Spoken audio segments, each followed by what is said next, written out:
Life is all about relationships. Lovers, family, body, or money. How satisfied you are can be completely explained by how you relate to things around you. This is Sophie Jaffe, and together with my husband, Dr. Adi Jaffe, we are here to explore and teach you how to maximize your relationships and achieve a happier life. Let's get ignited.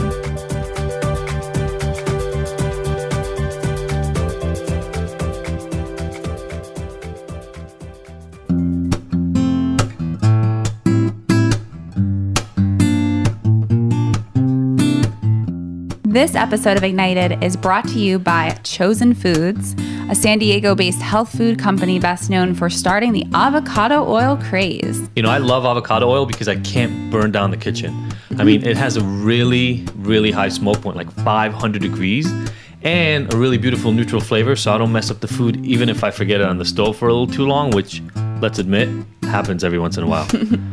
Chosen Foods offers a variety of healthy fats and clean label products like avocado oil mayo and avocado-based salad dressings, so yummy.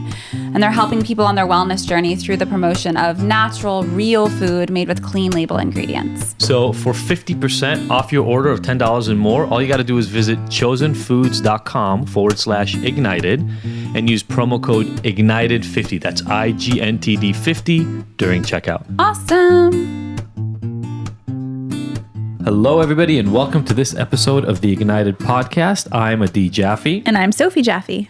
And it's like Christmas next week, right? It is Christmas. Well, yeah, it is. It is. When this comes live, yep. Yeah. I love Christmas. We have a tree. Yeah, I actually want to talk about that a little bit. A few people have asked, I see you celebrate Jewish holidays. Now I see you have a tree. I just want to be really clear. It took a long time to get to this place with you and I. Adi is Jewish. He's Israeli. For me, I grew up celebrating both holidays. Shalom.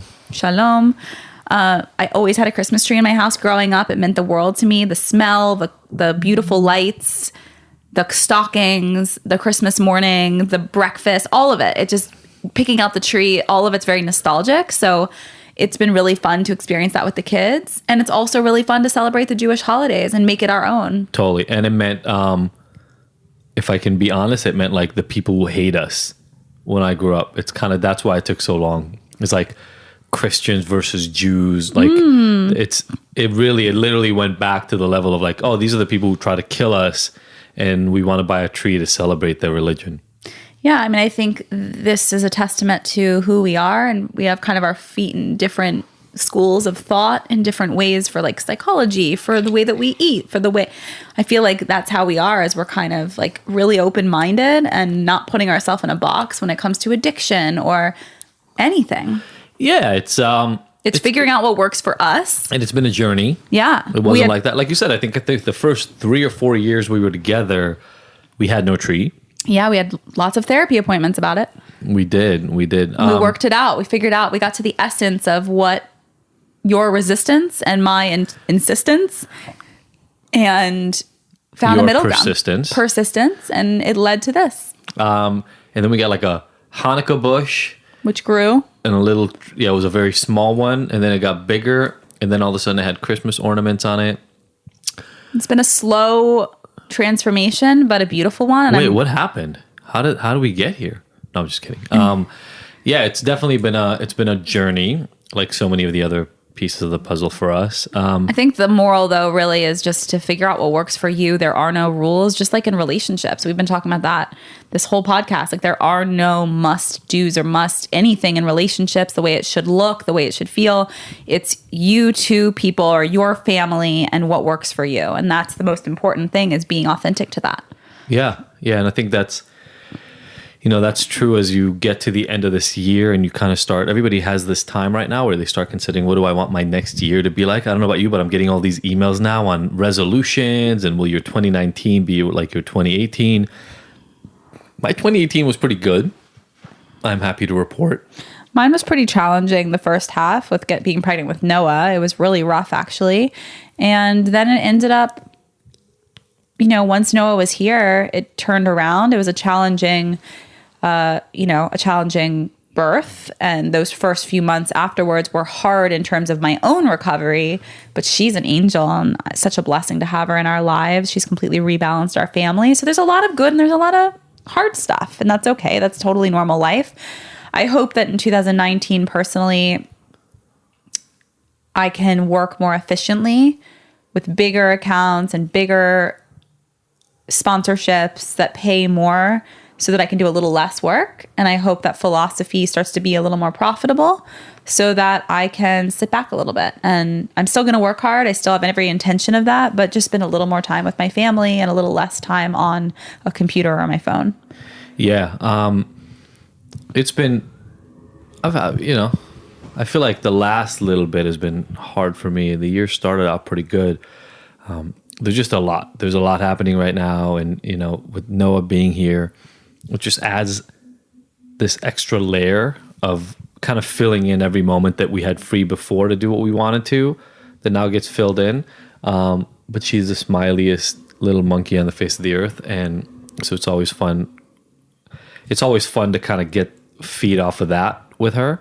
I'm also I'm happy to be working a little bit with you in philosophy right now. That's kind of fun, but yeah. I definitely want to be more, how do I say this? Like more deliberate in some of the things that I let in as this new year picks in, but also, again, to be aware of all the positive and all the amazing changes that have happened. We talked about this a little while ago, but I used to work much longer weeks and I used to work outside the house. And so I saw you guys a lot less. And now it's this rebalancing of the relationship, which is really, really, really nice. And, we've gone on our journey, and that we talk about that all the time here. So that's not a new thing, but I know we hear more and more, and we're going to have more and more episodes with some of these couples that we work with and talk through stuff with. And so much of life is being able to work on the things you want to work on while enjoying what you have already, and getting support in that. I mean, I think that's what this podcast is for a lot of people, is kind of getting inspiration and support around their relationships. Even the interview we have today with Skinny Confidential, we fit in, she fit into her life because she's so busy, and it's kind of, she has a fun account to watch because you get this really interesting kind of look into her life, and she's very transparent like we are about a lot of different things. I think how I resonate is that she wears a lot of different hats the way that I do. She's not a mom, but she does a ton of different things, from her blog to videos to social to working with different brands, like very similar in the professional aspect, where I do acting, I do modeling, I work with the kids. I'm a wrangler for my kiddos on set. I work with brands on my Instagram. I have philosophy. Like we see eye to eye in that way of being an entrepreneur and a freaking hustler. And I definitely relate in that way. And she's married to her high school sweetheart, which is adorable, Michael. But really, something that you just said earlier that resonated and connects back to Lauren from Skinny Confidential is that, being really deliberate. You said you want to be really deliberate with your time and energy, and I said that in a different way. Being really conscious and deliberate with the media that you're absorbing and taking in, with the people that you follow on social media, being really deliberate about how they make you feel. Do they fill you up or do they drain you? Ask that about just about everyone in your inner circle. Like the first 20 stories that pop up on your feed, be really deliberate. How do they make you feel? Lit up, filled up, or drained and negative or self-loathing? Be clear about that. Same with the decisions around media. Are you consuming Fox News? Does that make you feel good? If it does, great. If not, maybe look into some other choices. I listen to NPR every day when I'm in the car. That makes me feel good. It's really beautiful stories that they share there.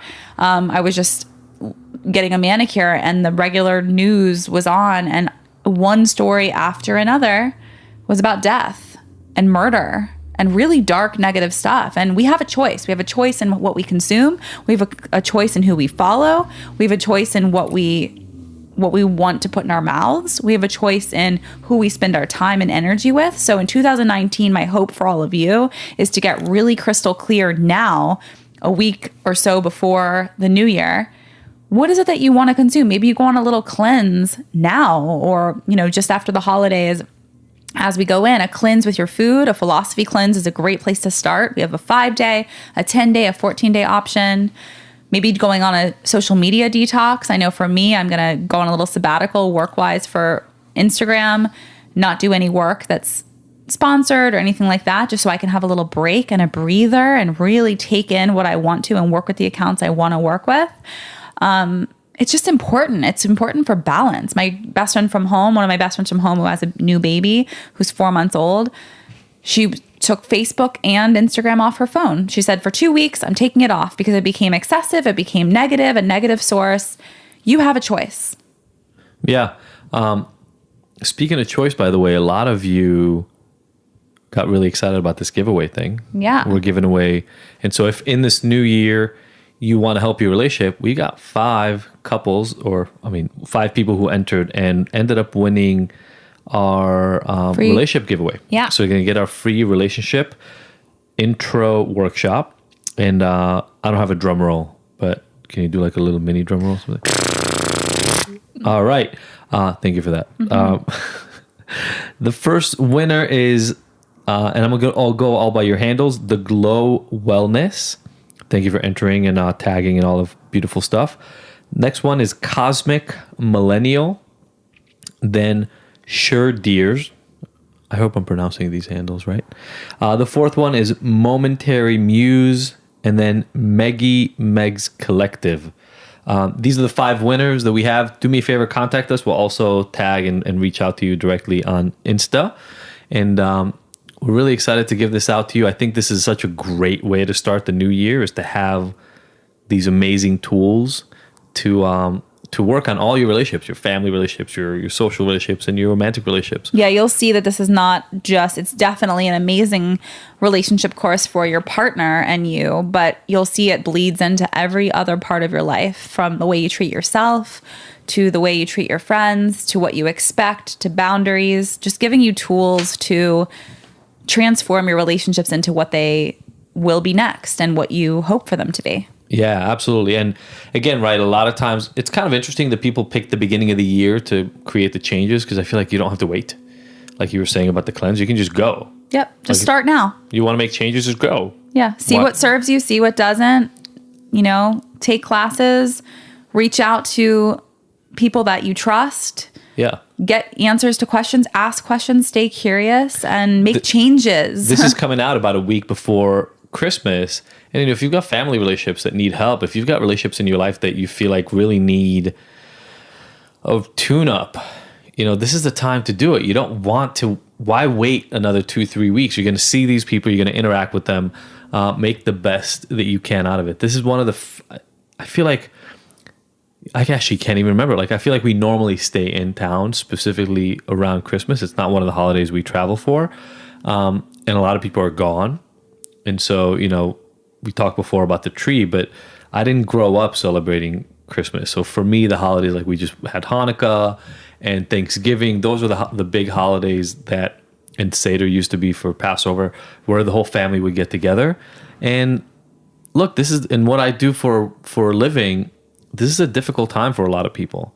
So set your intentions now. Don't wait till the new year. Don't think that there's something magical that's going to happen on the 31st of December that is going to change the entire way that you do this. And you know what? If you've been doing work all year long, you don't have to have intentions for the new year. Just because everyone else is doing it doesn't mean you have to do it.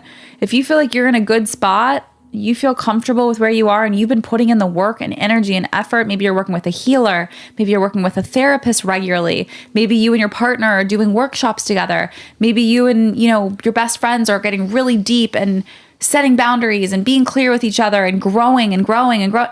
Great. Then you don't necessarily need to set intentions. You don't have to just because it says January 1st, you're supposed to.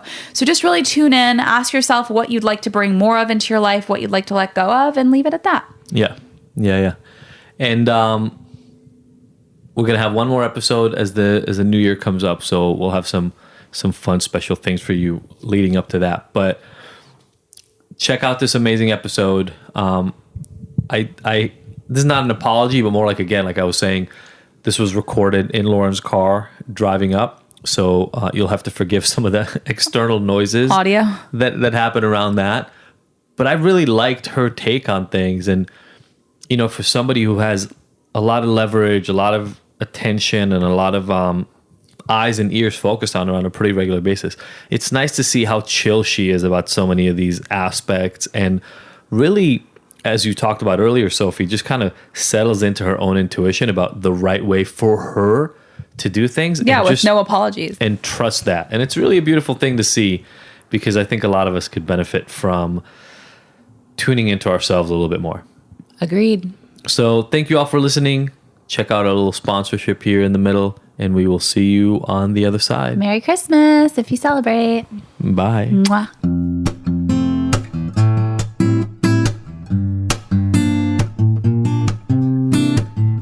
This episode of the Ignited podcast is brought to you by Philosophy Superfoods. The Philosophy offers cleanses and other nutritional products that are unlike any of the other supplements and detoxification programs on the market. Why? Because they actually nourish the body with whole, live, nutrient-rich foods instead of depriving you and leaving you hungry. Have you ever tried a cleanse only to find out that you can't make it through a whole day because you're starving? Ever try a superfood shake that made you nauseous because it was so disgusting you'd rather not eat? The Philosophy fix all that with a simple set of offerings that load up your body with nutrients while actually tasting good. Makes sense, right?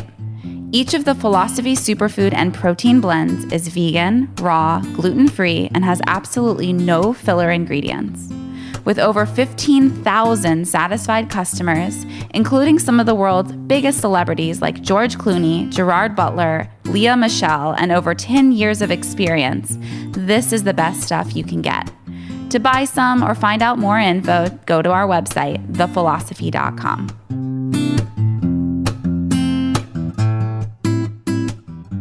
All right, everybody. Welcome to our conversation today. We have a blogging, podcasting rock star today in Lauryn from The Skinny Confidential, and really, I mean, so many different elements and aspects of the reach, Lauryn, that you have, from your blog to the podcast. And you wrote a book. Yeah, called The Skinny Confidential, right? That's kind of where a lot of this stuff started. What I think Sophie's going to talk a little bit about how she got exposed to you, but I think today is going to be a really fun conversation about really another rock star woman who's still working with her husband, doing all these really amazing things in coupleship, in relationship, which we don't see a lot of. And we want to learn, right? We want for ourselves, we want to learn about how this works for you guys. And also, I'm sure our listeners would also love to be part of understanding how you guys make it all work. We were talking before, you guys seem to have so much fun on your stories and your posts and everything that and then on your podcast. I want to learn how you guys keep all that up. So you've got a book, you've got the podcast, you work with your husband, you've got a blog. You're a little busy. You're doing quite a bit. Sophie just noted that 16 million downloads for the podcast. Is that right? Well, I think we're getting close to 20 million downloads, which is nuts. So like a couple of people have listened to you. Yes, we've had it for 2 years though, and we've been doing it every single week, and then sometimes another 2 a month, so 6 a month. So it's definitely been something that is something that we're putting the work in. It's not, it's something we're very committed to. Yeah, and I was saying, I don't know if you caught this before, but I was saying, you guys look like you have so much fun. Or I should actually, wait, let me rephrase that. It looks like you are having so much fun making your husband do whatever you want. That's not how it all goes. Trust me. He has his own things. Thank you. We do have fun. You have to have fun. We're always laughing. That's so important. Yeah, sometimes people, they'll say, "Oh, you're mean to your husband," and I'm like, "No, you don't understand. I've known my husband since we were 12. We have a very clear relationship with a very witty banter that's been happening for the last 20 years, and it works for us. Everyone's different." No, I got to tell you, your Instagram stories are one of maybe like 3 total accounts that Sophie will sometimes just start laughing with like snot coming out of her as she's laying in bed. And I'm like, what happened? What are you looking at? And it's, I don't know, you asking for like shrimp scampi in bed or something. I don't know. Like, as absurd as I can get, the better. Like I want to be a terror to him for the rest of his life. Well, that way he knows his place. Yes, he does know his place. I love it though. I mean, it's like you said, like I really don't expose myself to a lot of different accounts or people, or I really think that where you put your energy creates who you are, and what I expose myself to today is who I become tomorrow. So I am really selective with who I expose myself to because I am so sensitive energetically. And I you know, Adi and I don't have like a ton of couple friends. So I think when I found you through my assistant, actually, I just could really relate. I felt like, okay, they're like super similar. She's got her own book. Adi's got a book. We have a podcast. They have one. They seem like they're really in it and they have a really refreshing take on it and make me laugh. So I was hooked. Like the first time, I don't even remember when it was, but something I watched and I was hooked. Yeah, it's so funny that you say that. I was talking to someone yesterday and she was expressing that she was feeling depressed and anxious. And I said, for some reason, I feel like you're consuming a lot of content. Mm-hmm. And she looked at me and she's like, yeah. I said, if you're sitting there consuming all this different content, you're taking on all these different energies and personalities. I said, pick 3 accounts that you're going to consume every single day. It's like what I'm starting to realize is we are the 5 people we hang around with. But let's take that a step further with social media. You are the 5 accounts that you're watching on a daily basis. I mean, if you add that up over 365 days, that's 5 minutes of your day every single day. And so I told her, I said, stop watching, 50 people a day and take it down to the 5 that you relate to, that make you feel good, that don't make you feel bad about yourself. Mm-hmm. Watch those. I think on both fronts, right? So people you relate to, but especially that piece of people who inspire you and make you want to be a better person or make you feel like you can be a better person. Because that then becomes your anchor. That becomes the thing you're comparing yourself to, instead of, I don't even have really good examples of accounts that just kind of constantly make you feel less than or put down or jealous or whatever. 100%. I mean, I think that if you find yourself scrolling with your finger down, stop yourself. Like I always stop and scroll. I don't want to scroll through Instagram. I don't want to scroll through Facebook. I have 3 accounts that I absolutely love. They bring me value to my life in different ways. And I consume that. And then I consume my podcast. And then I think going over that, it's too much different energy. Yeah, I completely agree. Wait, now I have to ask the question. What are the 3 accounts? I really like Tanya Zuckerbrot from F Factor. Okay. I like her account for food. I think she has a really cool way of eating. Awesome. I really like Justin Anderson, who does my hair. He's really funny and in a smart way. Yeah. And I really like this woman that I found. She's in Monaco and she lives like sort of this life that's so French, and it's such a different perspective. And her Instagram handle is @IngridDelamar. And it's so different than San Diego or LA living. So I like that. And then, I'll consume Michael's content once in a while if he's lucky. And other than that, I'm good. Yeah, I feel you so hard on that. It's like, but now I got to watch your stories. If you're saying that you're like Michael and I'm going to tune into your stories tonight. Yeah. I mean, you should also listen to the podcast, because I think like half of it, I'm making fun of Adi, or like, like finding a way to make light of a situation, or, we've actually been through some really crazy fucking shit. So it's the least I can do is to lighten it and to also find something that makes me laugh, because it does get so heavy. It does, like, it can, right? So I think for a lot of couples, I mean, I don't know how you feel about this one, but for a lot of couples, if anything goes wrong, there's such a weight, and and I get it, right? Because oftentimes people get hurt in the process, but there becomes this undertone and cloud over every single interaction in the relationship, and it almost doesn't give you an opportunity to even rescue it because there's no joy, there's nothing to connect back to. And I think it's so important to, and again, we've been past this now for a while, so whatever, it's been like 9 or 10 years that we passed kind of when things took a wrong turn, but we want to make it possible for other people. And we hear about this all the time on the podcast. We make it possible for other people to have hope because they can see where things can go to, instead of us always having serious conversations about, boundaries and where you need to be, which is also important, but it's not the only focus. Yeah, you have to be laughing. It's at the end of the day, it's all funny. I see so many people take themselves so fucking seriously on the internet. It's you have to be laughing. It's all a joke. It's all funny. Yeah. Everyone's living life, should be living life how they want to live life on their own terms. And everyone's different. And just because I don't look like you and you don't look like me, or I don't do what you do, and I think that I hope for 2019 that there's less judgment and people being more open-minded, because there is not a one-size-fits-all. Yep. And for Michael and I, it sounds like the same for you guys, that it's like, what's the point if you're not laughing? Yeah.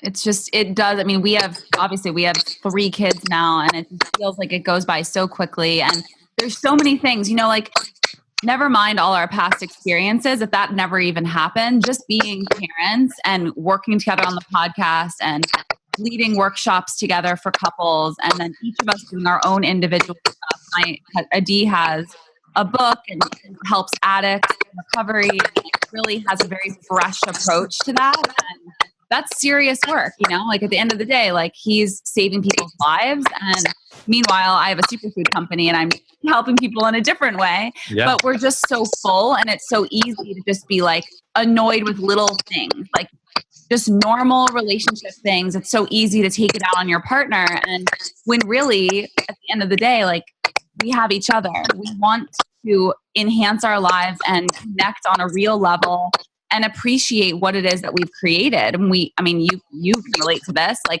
working so hard for something when maybe there were naysayers, maybe there were people that couldn't believe. I mean, it is, you need your partner. You need that person to ground you and connect you, and then also laugh with.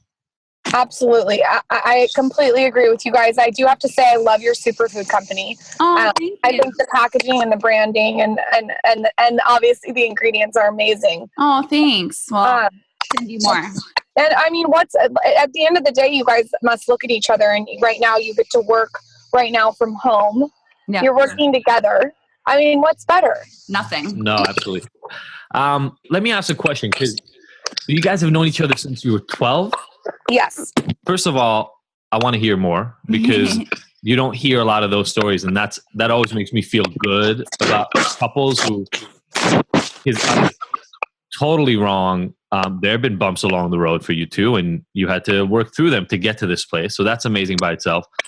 And then when did you guys start working together?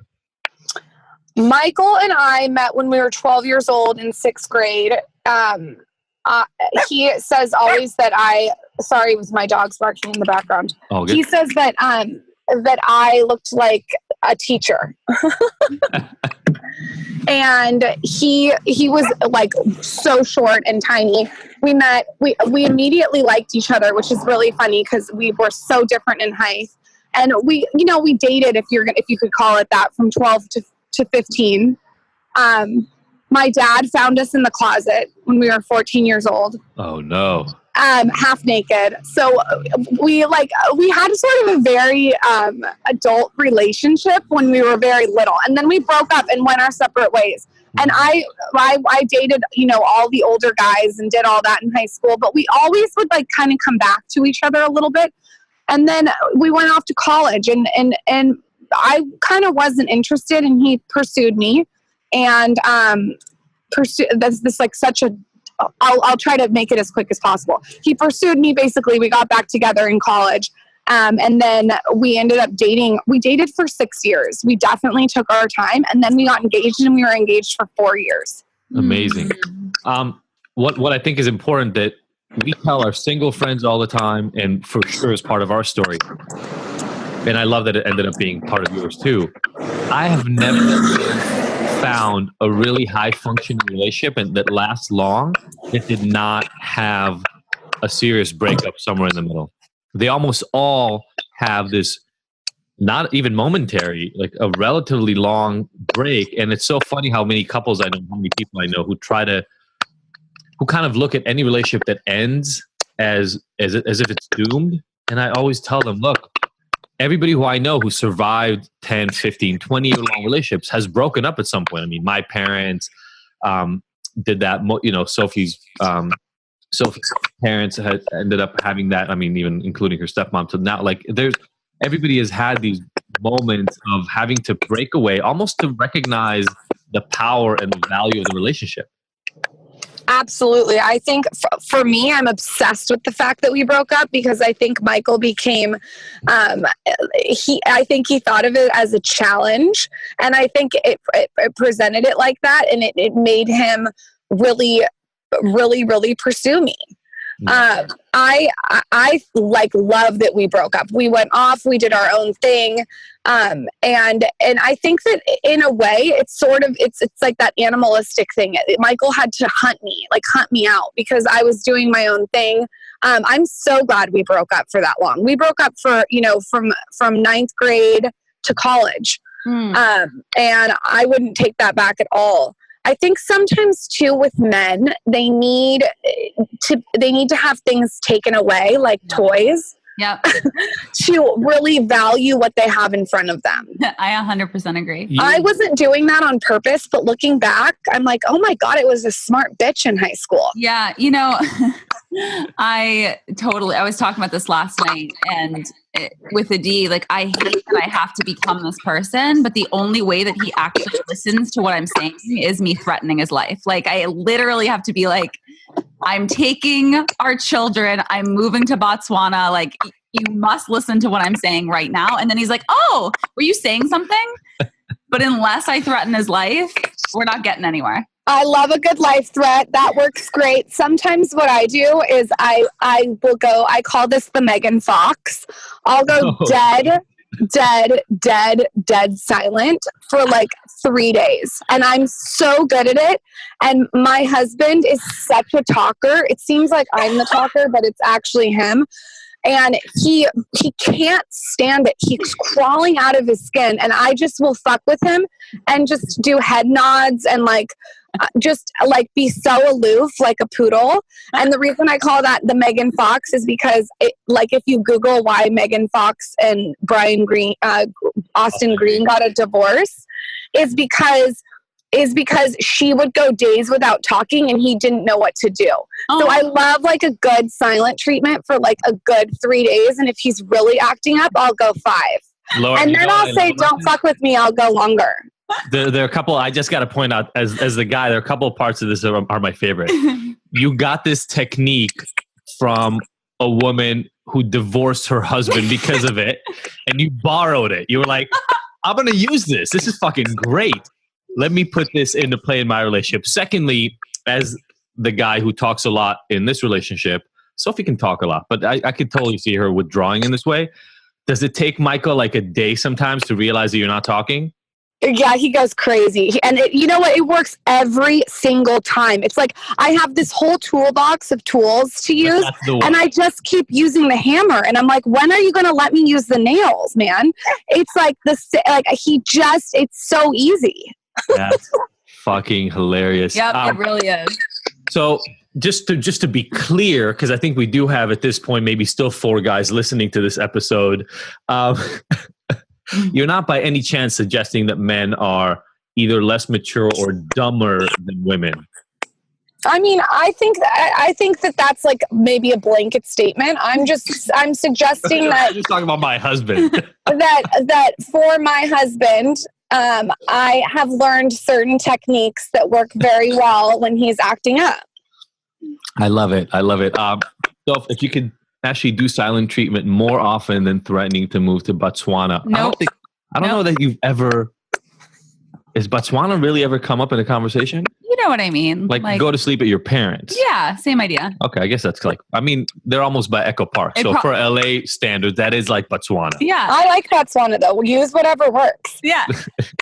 It's more of the idea of like huge, shifts and statements that finally make him, like you said, take his toys away. To a dog, taking his favorite toy away is squeaky toy. That's like the biggest in the world. And that's sometimes what you have to do to get your point across and to actually make changes, like getting them out of their comfort zones, making them really look at the situation and understand, like, I'm not fucking around right now. Absolutely. And I really try to practice stoicism. And so within my relationship, screaming and yelling, I just don't find that works. It doesn't work for me. And also I am a huge believer, and I talk about this all the time on our podcast, how I have a thermometer of energy every day and I have to choose where I'm going to allocate the energy. Yep. And I'm just not going to give energy to screaming at someone. Like, it just doesn't, I don't think there's anything that gets accomplished. So for me, going silent and like wrapping my head around the situation and seeing, just thinking about it and getting some outside perspective before I react feels very proactive as opposed to reactive. Was there screaming at your house growing up? My parents screamed when they fought. Not really. I didn't have a lot of screaming at my house. No, not screaming. I'm a very, very logical person. And your parents were too? Yeah, my parents are very logical too. My mom was very logical and my dad is logical. And I think that to act emotional, I don't feel like we're getting things accomplished. Yeah, I come from it's funny because my parents are also very rational, but when they fought, man, when I was a kid, there was a lot of yelling. What about your house, babe? Did you have yelling at your house? My parents divorced when I was 8, so there was a lot of yelling before that time. And then when they would see each other to like exchange the children, then they would fight in the front yard and I'd be so humiliated. Sucks. And this is like the point though. What does any of that accomplish? Yeah, that's why I just don't understand it. It's not logical. Like at each other, not even communicating. Yeah. That relationship doesn't accomplish anything ever, by the way. So it's that's a pretty unique one. I love this. I love, it's funny. There's an element to this that I don't know if it's explicit or not, but because you guys have known each other for so long, they've been through so much. I feel like when you talk about, I'll call it your hammer, your Megan Fox approach, or any of these tools, there's a trust though for the two of you that this is a thing. We're going through a thing right now, but it's all good. We're going to make it out of this and it's going to be fine. This relationship isn't going anywhere. Yeah. I mean, we're committed to the same goals. We're on the same team.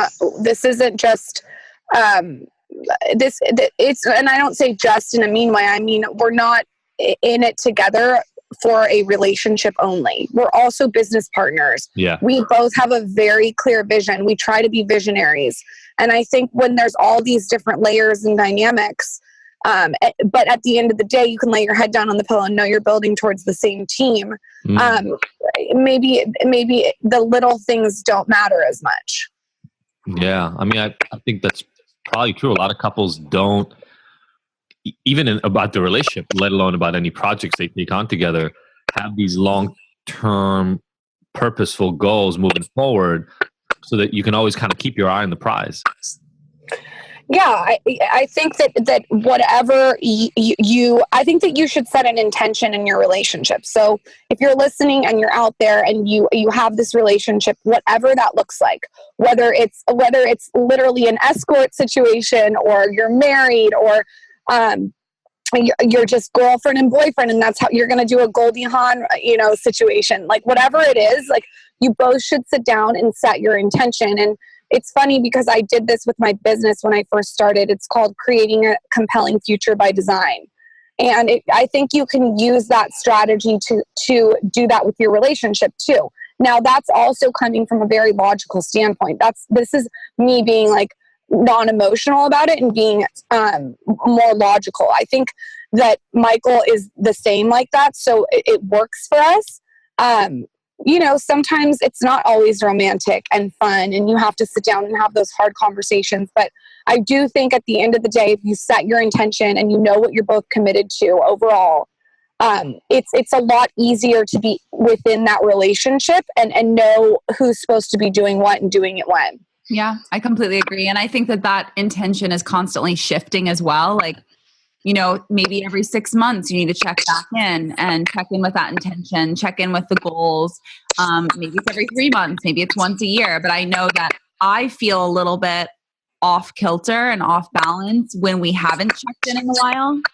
And I feel way more connected and present after we've had those conversations about like where we're going, what's going on, what are we trying to call into our lives, what are we working towards right now. Cool. Absolutely. And sometimes you have to get away from everything and get like out into nature and be like detached from the phone. There's so much distraction. There's so much stimulation, which again, even going back to the point in the beginning, it's like, you don't need to be consuming 50 people's content. Yep. Like that energy, your thermometer is being drained when it could be going towards your relationship or towards your intention of your relationship. So again, you just have to remember that you have like your cell phone battery of energy and where are you going to put it every day? Yeah, I completely agree. Yeah, I think way too many people just let it they're reactive, right? So they just let whatever's coming at them dictate how their day is going to go. Absolutely. And you know what? I'm guilty of being reactive all the time with my work. So the last thing I want to do is bring that into my business. I'm definitely trying to work on that and be more proactive as opposed to reactive. But you guys know with social media, it's business is different than it was 10, 20 years ago. It's something where it's like you check your email every morning and you're beating to everyone else's to-do list and they don't want it tomorrow or the next day. They want it now.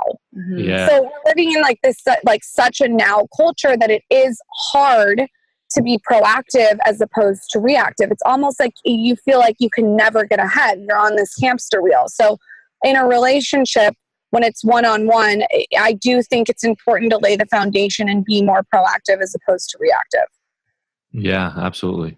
But don't you feel like there's part of me, I don't know if it's because I'm a mom, but I mean, I work very, very hard. I work probably harder than any of my single friends, which is hilarious. But even with that, I feel like I let the pressure off a little bit because I know that there actually is no way to get all the work done in a day and there is no way to please everyone. It actually takes the pressure off on some level because I can just be more like passive and take on the things that I want instead of reacting to the world and just like quickly responding. Like I definitely catch myself. An email comes in, they're asking for a quick answer for, a magazine thing. And I want to I don't want to miss this opportunity. So I catch myself responding really quickly. And then the next thing happens and I respond really quickly. But then I feel my anxiety start to rise. And I realize okay, I can take a break, take a breath, put my phone on airplane mode or go for a walk without my phone, recenter, rebalance, and everything's going to be okay.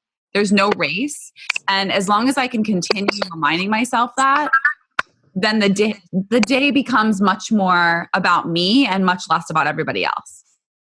Yeah, I mean, I think Michael and I have one of the most successful friends that Michael and I know told me something that shifted my perspective on this. He said back in the day, because he's older, he said that faxes would come into his office.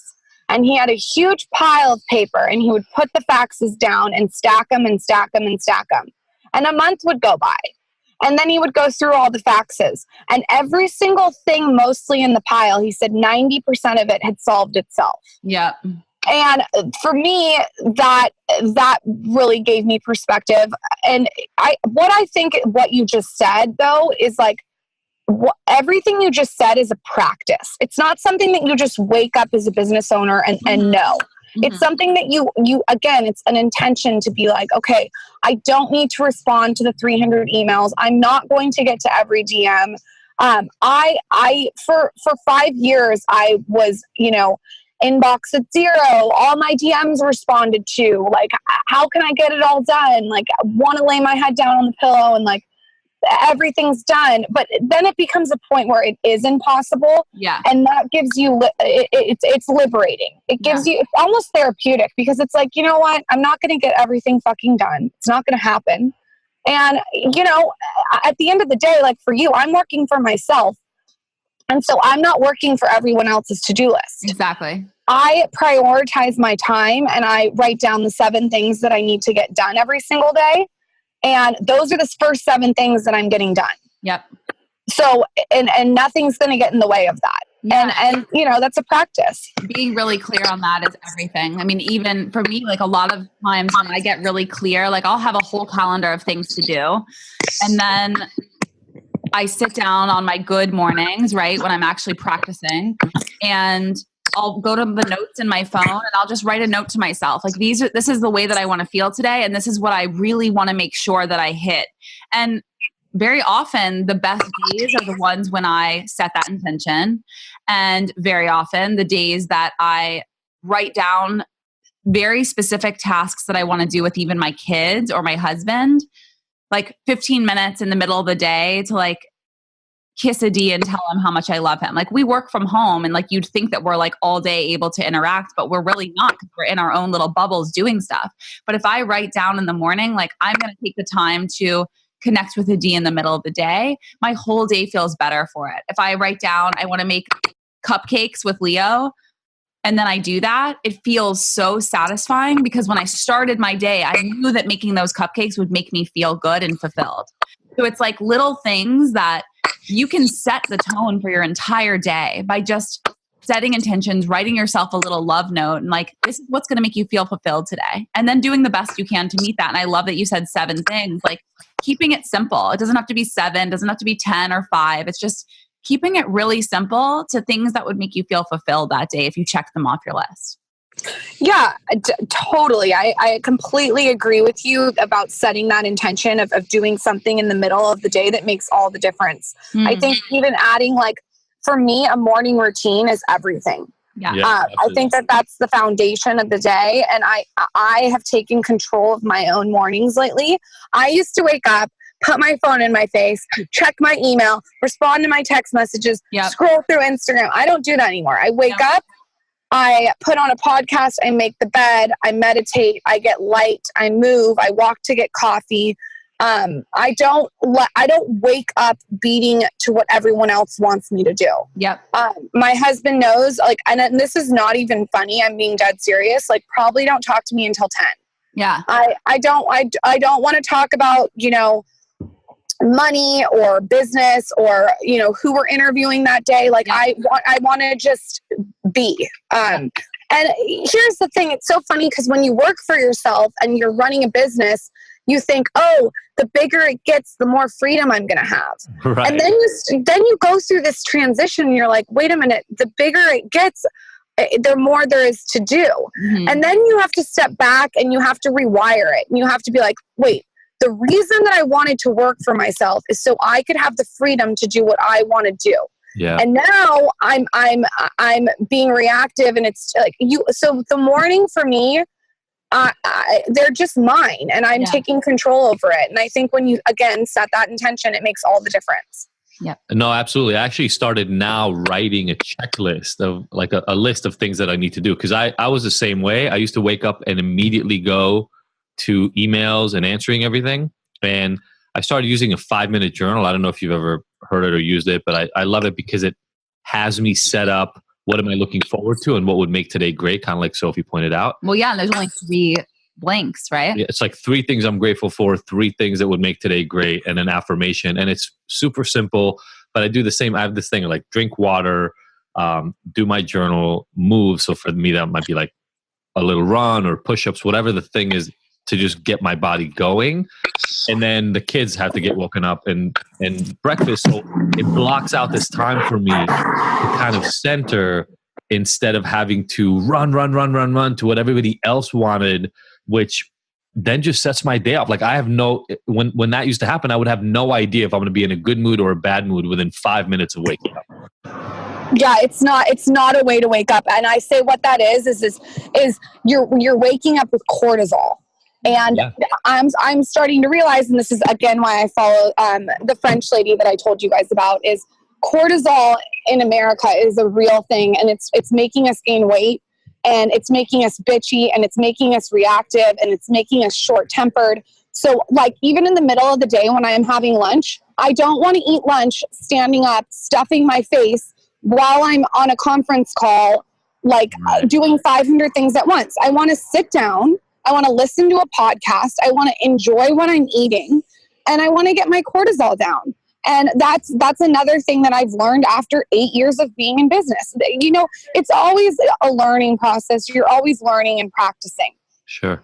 Totally. So we have 5 questions that we ask every one of our guests, and we would love to hear your answers if you're ready. I would love it. Awesome. So the first one is pretty simple. What is the best advice you've ever received? Do you? All right. Do you remember who told you that? I don't, but I think that you going even further than that, it's do you. I really try not to judge other people. I am like, my community is non-judgmental.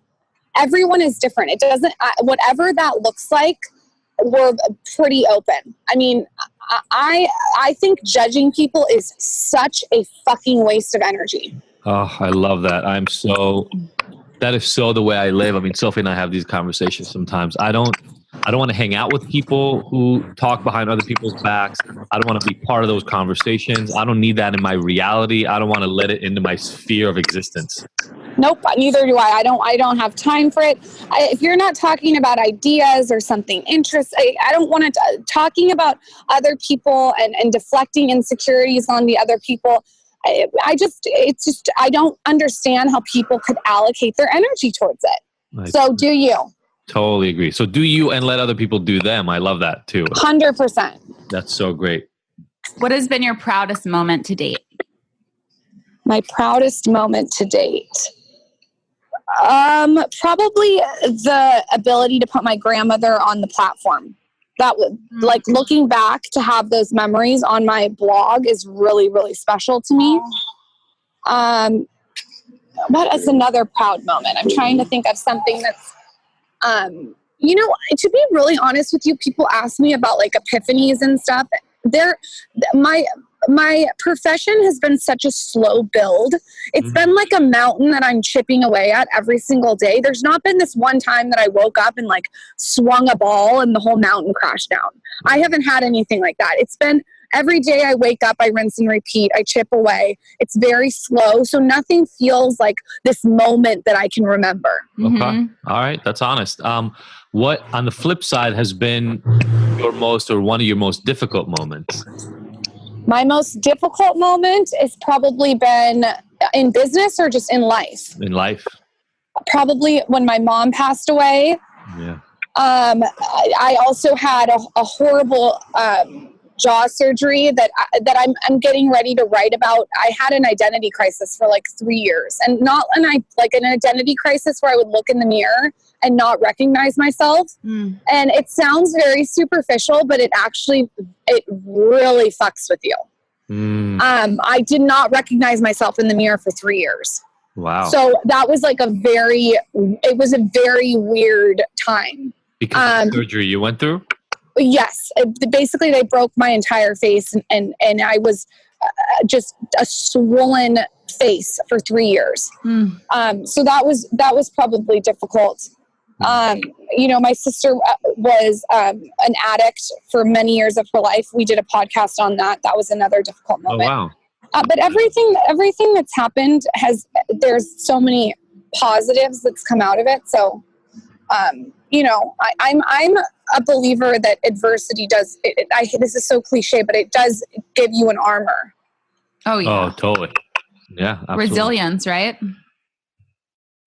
Totally. So you talked about how you start your mornings. Our listeners love hearing from our guests about their self-care. So you talked about your morning ritual. How do you, throughout the day, throughout your life, take care of yourself, introduce self-care into your life so that you show up the best that you can? I practice self-care every single day. I mean, little things from meditating to walking to getting off my phone to I read a lot. I love to read. I try to spend time with only people that I want to spend time with. I don't understand when someone's like, I have to go see this person. I don't want to spend time around people I don't really like being around, and I also get a lot of facials because of the jaw surgery. And I found that going in and getting a facial and laying there and being able to just be on my emails and do what I need to get done while I'm getting human touch. It's almost like grounding. Is a lot really good energy for me if you find the right person. The girl that does my facials is, this like Chinese healer, and she just to my anxious energy, she relaxes it. That's beautiful. And then last but not least, our podcast is called Ignited. What ignites you? The fact that I can wake up every single morning and beat to the tune of my own drum and live life on my own terms and design my life. That's awesome. Hell yeah. That's beautiful. Beautiful. Lauryn, thank you so much for joining us. It's been a pleasure. We love kind of exposing our people to your humor, but also just the way you look at life, because it's beautiful. And I'm guarantee people right now are already changing some of the ways that they perceive their life and the people around them and what they're going to go out and do today. Yeah, I think that you guys seem like you have an incredible community of people, and how you guys are working together is so cool. And no, it's not easy, but it seems like you guys are really doing it and doing it well. Thank you so we love much. it. We love it. And it's getting better and better all the time. Next time we'll have Michael here so he can defend himself. Yes, we'll do this with all four of us. Yeah, you guys will have to meet Michael. We're moving to LA slowly, so I'll definitely let you know when we're all settled in. Right now, it's like chaotic. Yeah, no. Perfect. Trust me, I totally get it. We don't know a lot of people in LA, so it's nice. We're slowly meeting more and more people. Yes. Good. Well, welcome to LA. I hope you have a great rest of your day. Thank you, everybody, for listening. We will see you next week. Thank you, everybody, for listening to the Ignited podcast. We were so happy to have you along for this ride.